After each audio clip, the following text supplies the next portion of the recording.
when I met Nnamdi Kanu in 2019, he said to me, "Are you going to Nigeria?" I said, "Yes." He said, "Are you mad? I just left Nigeria. They came to kill me in my house. They killed 28 people." Wow. And I remember telling him, I said, "If you are still doing this Biafran thing, you are not safe anywhere. Because there's a global interest to keep Nigeria the way it is." So that, Global interest. oil can keep flowing in direction of multinationals. There are people whose interest is to make sure Nigeria doesn't progress so that the black man will not find his feet globally. So anybody who is also fighting them here, you are fighting that global economic interest. And that is what was clear to us during Ken Saro-Wiwa's death. The world could have saved Ken Saro-Wiwa. Even Mandela refused to make the call to Abacha. Or he said he called Abacha, Abacha didn't pick. All of them could have made that call and said, "Look, if you touch this guy, we are going to give you hell." But because, Ken Saro-Wiwa went and pressed the red button, which is oil.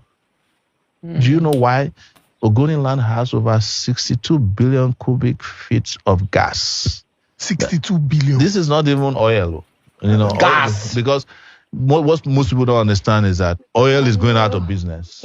But gas is going to be around for a long time. Yes. So that is what they're interested in protecting. And the guy who starts saying, "We own the thing," I would say, "What's your problem now, guy, man?"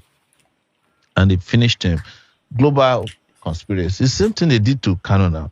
How do you think that Kanu was kidnapped in Kenya and brought to Nigeria, and there's no manifest of the plane that brought him to today?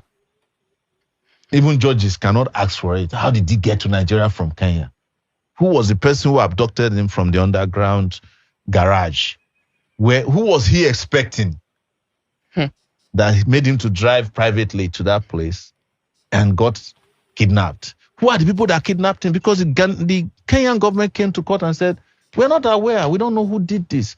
You can. Is it possible to fly a plane, a private jet, out of an airport without two governments getting involved? How can it be more secretive? It's because global conspiracy is involved too. And it was as if I was being prophetic. The day he was brought back, I was at the Federal High Court. No, it was Court of Appeal, and they said, "Kanu has just been brought back to Nigeria." I said, "How?" They put a hood over his head, even in court. I ran down there. Before I got there, they had already arranged some kangaroo, with the judge. The judge said, "Go and detain him." And that's been his situation since then.